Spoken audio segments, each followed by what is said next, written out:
Hello दोस्तों आप सबका आपके अपने चैनल में स्वागत है।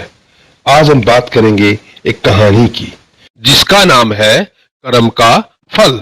राजा पृथु एक दिन सुबह सुबह घोड़ों के तबेले में जा पहुंचे।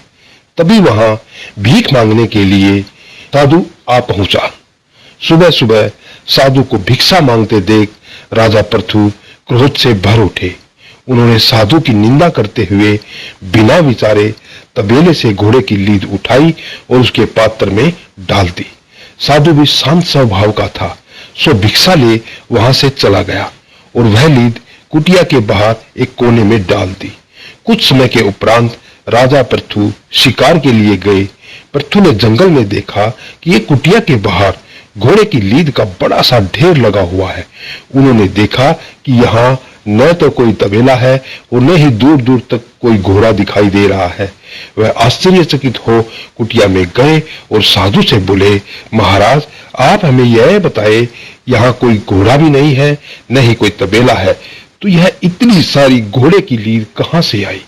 साधु ने कहा, राजन यह लीद मुझे एक राजा ने भिक्षा में दी है। अब समय आने पर यह लीद उसी को खानी पड़ेगी।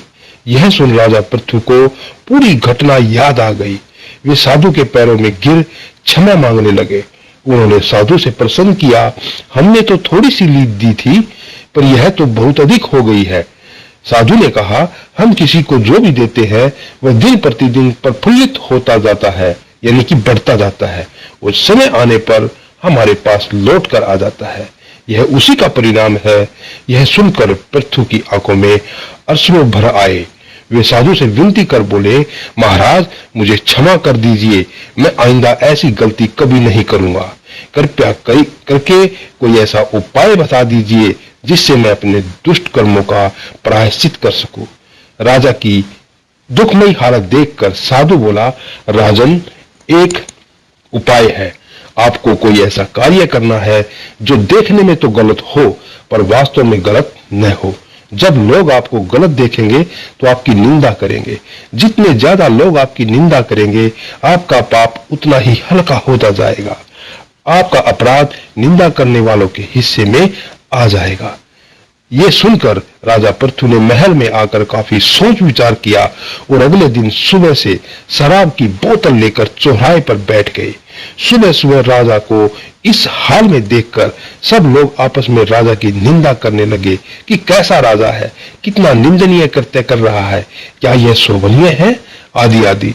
निंदा की परवाह किए बिना राजा पूरे दिन शराबियों की तरह अभिनय करते रहे।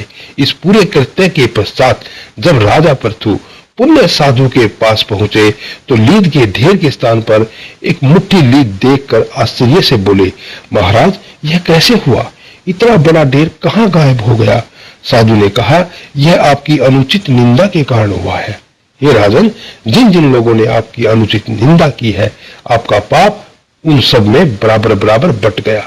फिर राजा बोले, महाराज फिर ये मुट्ठी भर बचा क्यों है? ये क्यों नहीं बटा? तो फिर ऋषि बोले, राजन ये तुम्हारा कर्म है।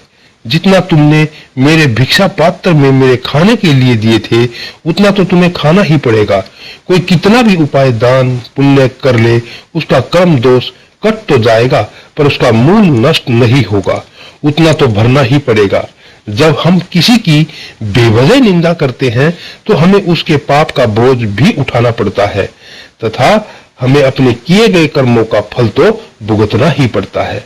अब चाहे हंसकर भुगते या रोकर, हम जैसा देंगे वैसा ही लौटकर वापस तो आएगा ही। अतः अपने आसपास लोगों में खुशी, प्रेम, अपनत्व, सहयोग, सुख, समृद्धि और सही जानकारी बांटे तो यही आपके पास बढ़कर वापस आता है।